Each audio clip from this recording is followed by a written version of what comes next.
Learning to Listen TV show and podcast series, Conversations for Change, presented by the Brazelton Touchpoint Center, hosted by Joshua Sparrow. Dr. Sparrow is a child psychiatrist at Harvard Medical School, the author of 9 parenting books, and is the executive director of the Brazelton Touchpoint Center. The center was founded by T. Barry Brazelton, who was one of the most influential doctors in pediatrics and child development of the 20th century. Conversations for Change, opening your eyes for new voices on parenting. Brought to you by the BURKE Foundation, Mitchell Gold and Bob Williams and Santa Clara First 5. Hello, I'm Joshua Sparrow, Executive Director of the Brazelton Touchpoint Center. Thank you so much for joining us for Conversations for Change, Learning to Listen. Today we have the incredible privilege of welcoming Priscillia Kounkou-Hoveyda and Ishmael Beah to talk with us about their experiences with children in war zones. I wanted to show you Ishmael's fabulous books, Radiance of Tomorrow and A Long Way Gone, in which Ishmael talks about his memories of being a child soldier and the process of recovery. And I'd like to start with you, Priscillia, and have you tell us about your work on behalf of children in war zones around the world. Priscillia Kounkou-Hoveyda is a human rights lawyer and has worked for the UN for the past 10 years, negotiating with warlords for the release of child soldiers from terrorist groups across Africa. Mainly, the work I've been doing for the past 10 years has been negotiating with warlords who are leading armed groups for the release of the children in their ranks, which are more commonly known as child soldiers, but also designing the programs for their rehabilitation within their communities, the family tracing and reunification of these children who have been separated from their families, and as well as work in detention centers where some of these children are often being imprisoned for being child soldiers, negotiating their release and rehabilitation and reintegration into their communities. Can you tell us a little bit about the experiences of these children, which I imagine would be very hard for those of us who have not been on the ground to even understand or imagine? Of course, I think the best way to illustrate the experiences of children who fight in armed groups would be to maybe share a little anecdote with you of one of the children I've met in Central African Republic. He was 13 years old at the time, and he was wearing a mismatched military uniform with broken sunglasses and a red beret on his head. He had 2 watches on each of his wrists, and he was holding an AK-47. And everything about him belonged to the demeanor of an adult. He looked like he could be, the energy he gave with that was one of someone who's 45 years old, but he was only 13 years old. And when I asked him, after negotiating with his warlords to be able to have access to him, when I finally asked him if he would be willing to come with us, with the United Nations and leave the armed group, he asked me, why should I do that? And I said, because you're a child. And he responded back to me, no, I'm not a child. Who said I'm a child? I said, well, according to the Convention on the Rights of the Child, anyone, a boy or a girl under 18, is considered a child. And his response was to say, I'm a soldier, I'm a man, I'm not a child. And just because you come and tell me I'm a child doesn't mean that I'm one. And truly, I think, to me at least, it's the best way to kind of explain or describe the nuances when it comes to children fighting in armed groups, or also just children who've been exposed to deep trauma, is that just because I perceive his experience as being one of a victim of a little child who's been kidnapped by a group, he actually owns his narrative in a much more different way, which renders the work, therefore, even more complex and challenging, because you end up also negotiating with the children for their own release. And so I want to turn to Ishmael Beah, your husband. Ishmael Beah, born in Sierra Leone, West Africa, is the New York Times best-selling author of A Long Way Gone, Memoirs of a Boy Soldier and Radiance of Tomorrow. His memoir has been published in over 40 languages. Time magazine named his book as one of the top 10 nonfiction books of 2007. A UNICEF ambassador and advocate for children affected by war, Ishmael Beah is also a member of the Human Rights Watch Children's Advisory Committee. Maybe you can tell us a little bit about you and how you owned your own narrative and got to the point where you were able to tell your own story. You know, I grew up I was born and grew up in Sierra Leone in West Africa, and it was a fairly quiet country that most people did not know about until we had a civil war that disrupted everything. Basically, everything collapsed. And so you went from being a boy like me who was running around and going to the river, would leave my house and come back in the evening. Nobody would worry about me because he was that safe, to now basically running for your life every single day. But also, going back to what Priscilla said, the perception of what it meant to be a child had changed in the community because of how children were being sought after and recruited into the fighting. And so when you came into a town running as a child or with a group of children, actually people were afraid of you rather than welcoming you as they had been, because of what the war had done to the perception of what a child is. A child was now a soldier. A child would now destroy their community. And that changed. So I was dragged into that madness. I unfortunately survived it. I'm sitting here, so but I wrote about it because I felt like there was certain human context that were missing in the way, for example, journalists would come and interview people and their interest was to just glorify the madness, the violence, the war, rather than really understand how do people find themselves in this situation, how do communities collapse, but also how do you rebuild yourself, which I think is a more interesting conversation.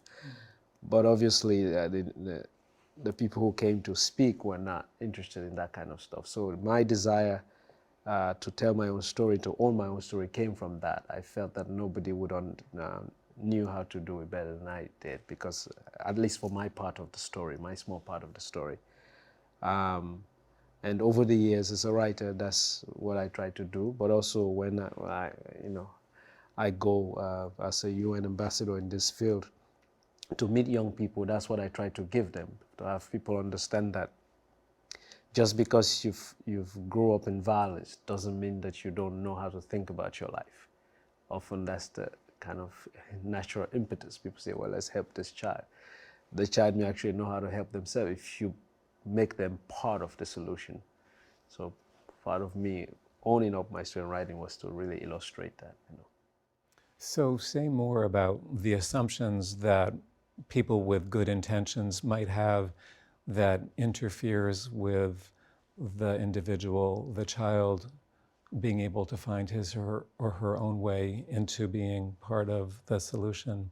How do you make that happen? Well, I think in the beginning, a lot of people did not know how to address children who were coming from this very difficult, traumatic situation where basically there are certain cases where kids are born in war and that's all they know. There are cases where by the time you start to form certain cognitive things, you basically all you know is violence. You don't know how to make. But that being said, also, to survive war as a child or to survive trauma as a child requires a certain set of intelligence. So people forget that part. So I remember as a kid, after coming from the war, we would be sitting there and people would talk about us, about how we were feeling, and we would raise our hand like, we're sitting right here, you could actually ask us. We actually could say something about how we're feeling, so, but that was kind of like, oh, well, you don't really know how you're feeling, so we're gonna prescribe a certain set of ways to talk about you. They used to call us the lost generation, which somehow people have decided that because you've been exposed to violence at a young age, you will no longer be able to function, that you will no longer, you're just a time bomb waiting to explode and all of these things. And I realized I was probably one of the people in the room who understood what actually peace meant than anybody who was sitting there, because I knew the absence of it, And as Priscilla was mentioning, like by the time, I was 16, I'd lived a life of my layering of experiences of my thought process was older than anybody who's 45 who had never, So when I looked at something, when I had a conversation, I had more going on, but nobody was willing to see that. They just saw the boy who was still traumatized, who may lash at you, and I would laugh because I would see what they're thinking, because I was, So this is a question for both of you because, Priscilla, you've also worked in what gets called the rehabilitation process, and you have this deep personal experience of what actually gets in the way of healing. So talk with us about what it takes to help children heal. No, I mean, it's a great question. And interestingly enough, when I tell people, people who have more than 5 minutes to listen, when I tell them what I do, they usually just stop at, oh my God, you negotiate with warlords. This is so insane. I can't believe you do this. It's so dangerous. But truly, the really hard part is the rehabilitation process. Of course, negotiating with warlords to release child soldiers is not an easy task. But going through the rehabilitation and hopefully the reintegration within their communities is a long, minutious, and very challenging process that involves not just the child, but also the family of the child, the community of the child, and also the state and the country and the population in how they will actually accept the child back within their community. As an illustration, in Nigeria, for instance, a lot of the communities in the northeast of the country perceive children who have fought with armed groups as having bad blood. So it means because the child has spent time in the armed group, he's considered or she is considered as having bad blood. And that illustrates, the challenge that you're facing. So here is the child now who is outside of the armed group and is about to start the rehabilitation process, whether it is in a center for the children who have spent the longest time with the armed group or who have fought for the armed group repeatedly, usually have that rehabilitation process in a center, which was my dear husband Ishmael's case when he was much younger. You also have rehabilitation processes, and this is the most ideal situation, that happen within the community. And that will usually be based on what was the degree of involvement of the child within the armed group. Did the child actually pick up weapons and shot? Or was the child a cook or a messenger or a porter? Because you have all sorts of different occupations that children have once they join an armed group. Not all of them fight. So based on that, the rehabilitation process changes. And within the center-based rehabilitation process, children have therapists who are on site.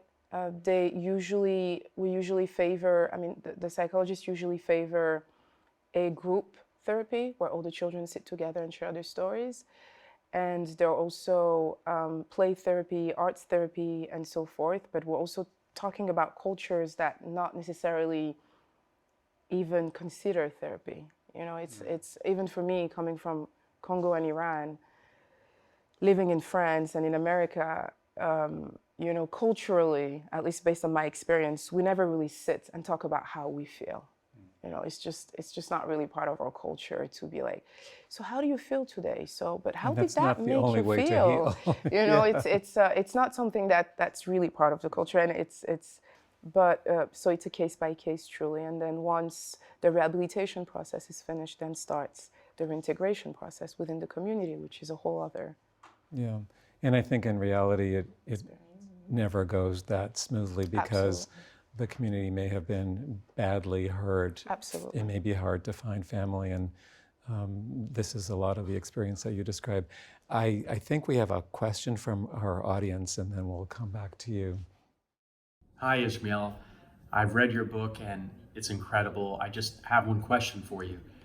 What exactly happened? Was there anything in particular that inspired you to want to document everything you went through and share this with the world? Certainly, I believe that part of my desire to write my first book that was about my experiences in the war was really wanting people to understand what violence does to the human spirit, but also how the human spirit can recover when given the right care, help, and support, like what is possible to undo all of that, and the lessons you can learn by that undoing. With telling this story, there was power in teaching people, in bringing people into a world, and making them a little bit more empathetic. I'm not sure if they will understand the word completely, but just to try to walk in that shoes a little bit. Well, I mean, it's one of the most remarkable books I've ever read, and you really do accomplish bringing the reader to your experience, which is unimaginable for anybody who hasn't lived through it. And I'm not sure anybody can ever really understand without living through it. I wanted to ask you about the process of remembering, because you write in the book from a 12-year-old's perspective. Well, I come, you're right, I come from, with the context of the war of Sierra Leone and other things, is also a place that has a strong oral tradition of storytelling. So I come from that experience, that tradition. And the belief in that tradition, which I think I hold dearly, is that stories are medicine. When I was a boy, my grandmother was one of the storytellers in the village, and she would always remind me that, stories like medicine that you pour into young people so that it can strengthen them, because life is always going to try to break you one way or the other, whether you like it or not. There's always some kind of despair. But with stories, it will strengthen you so that not to resist, but to know how to sway with what happens with life, right? So I grew up believing that very strongly and knowing that that's true, and that actually saved my life as well, coming out of this war. I have to say, when you talk about your grandmother and there's a smile on your face, you bring back my grandmother and her stories. I think we have another question from our audience, so let's find out what they want to learn from both of you. This question is for Priscilla. How do you go from one extreme to another when it comes to parenting, from a parent from third world countries that are trying to keep their child alive in war zones and disease and just keep food in their mouth, and then having to come back to America, and then you have parents who have the smallest problems in comparison, but yet they're everyday problems that Americans have? It's a great question. So actually, it's the transitions from one world to another is always extremely hard for me, especially since I became a mom. Before that, I don't know, something about becoming a mom makes you way more vulnerable and weaker in my books, or just maybe more in touch with some parts of your emotions. But you go to certain regions of some of the war-torn countries and you meet absolutely resilient mothers who may have lost their homes and children and husband and still go on, with a smile on their face and with the conviction that there will be a better tomorrow. And then I would come back to New York at the time, and I would have a really dear friend of mine, I still remember like it was tomorrow, calling me in the middle of the night, coming really early at my house, completely crying, and me asking her, what happened? Are you okay? What's happening with your family? Are you... Just because her boyfriend had broken up with her. And I remember yelling at her because it felt at that time to me so small. You know, when I read, at the very beginning of Ishmael's book, A Long Way Gone, not very far into it, I immediately concluded, whatever problems I have, they're really nothing, and I just need to get over them. Well, but it was a huge gift. It was this gift of perspective, and it will stay with me. But this is about your. No, absolutely. But I think there is a lot of truth in this, and that's definitely where I was coming from. I shouldn't have yelled at my friend, but that's where it was coming from. Maybe it was a gift to her. But at the same, that was her reaction. That's why she's still a very dear friend of mine. But I think I also learned that everybody's reality is valid. So that raises another question, which is for your children, who, like many children in the United States, who have parents who have come from other places with other experiences that are further away for the children. What would you like your children to know, and what have you told them? What do you plan to tell them about your lives before you came here, and where, in a sense, they come from? One of the things that I think we really wanted to make sure remained was who we are, that will remain part of our family upbringing. That. Yeah. So though we're living here, we want to make sure that they're aware of the rest of the world. They're aware of things, they're aware of how privileged they are, but also how they can use that privilege to engage in the world more. I think that's what we're doing. But I have to say it's extremely challenging, because it's, you know, I come to learn that the way you raise your children is not just dependent on you. It's also the school they go to, the community they're part of, the friends they make. And so we have twins who are 2.5 years old, and we have a 5-year-old. For the twins, they're still quite small, so their friends, you know, they don't really share conversations per se. But our 5-year-old has formed friendships here in Santa Monica. And it's interesting sometimes, the conversations that come up, and you know, the thoughts that she brings home that sometimes are in such contradiction with the way we would have preferred the conversation to go. I guess my last question for both of you is, what can all of us do in whatever small ways we can to support the work that you do to make this world a place where no child has to endure what you endured, or what the children who you continue to protect and support are going through? What can we all do? I think, you know, it's something I think about often. And of course, we could say you can donate, you can go and do something, but truly, usually, those are quite superficial, you know, don't really have an impact kind of action. I think the best way to quote unquote help is not to ignore those realities. It's to be informed, not to shelter your children from those realities. Of course, there is age appropriate, but not to ignore it, and expose your children to these realities. Take them to places that you're afraid of going. I'm not saying go to a war zone, of course not, I wouldn't say that, but go to some of these beautiful African countries. Go on a safari with your child. Take them to Petra in Jordan. You know, get out of your comfort zone. Burst the bubble a little and take your child with you, and let them see, you know, all the beautiful things that the world has to offer, so that they can then be more aware of the different realities. And so that, in fine, the worlds that right now are ignoring each other no longer ignore each other. So I think it's more what the children can do, and the children of their children can do, but the parents can just make sure that their children are exposed to different realities and different truths, not just their own. I think that's the best way to help, actually. Absolutely, I couldn't agree more. I think, you know, in addition to that, I think one of the things that I've learned as a writer, writing and people reading my work and going to engage with them, and having children, and it's that ultimately we all mean well. We may not know how to communicate it. Maybe our desire to ignore certain things is actually comes from the fact that we feel overwhelmed. We feel like if we know about it, it's going to destroy our own reality.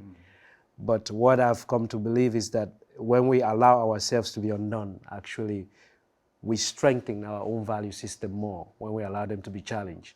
If I believe in something and never allow anybody to challenge it, where that belief is not really rooted in anything. But if I allow somebody to shatter it a little bit, then all of a sudden it changes who I am, you know?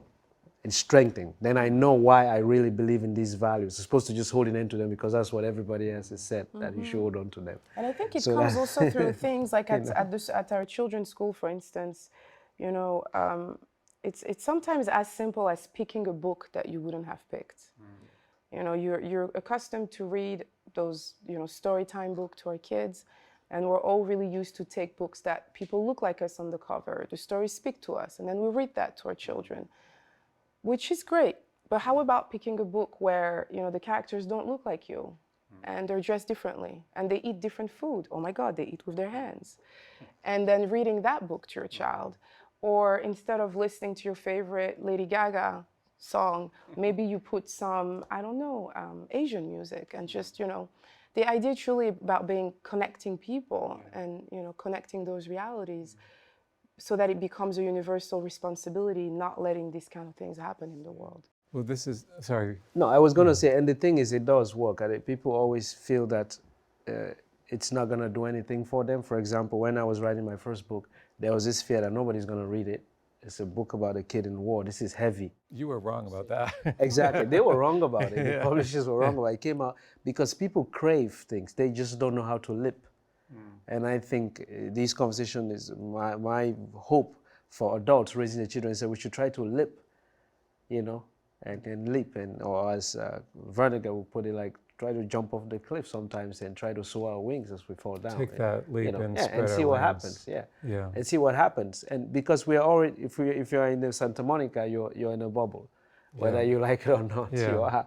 So you know, if you jump, you can always come back to the bubble. If you don't land where you need, you have that safety net. You know, so why not jump? You know. Yeah. Well, I have to tell you, about 20 pages into your book, I shut it and I said, I can't do this. I can't read this book. This is too painful. And then I thought, if this person could have lived through this as a 12-year-old, the least I could do is push myself to read the book. And I did. I read the whole thing. So I want to thank you for, both of you, for helping all of us dare to take that leap and spread our wings. It's really such a privilege and an honor to be with both of you and learn from both of you. Thank you so much for joining us for this Conversation for Change.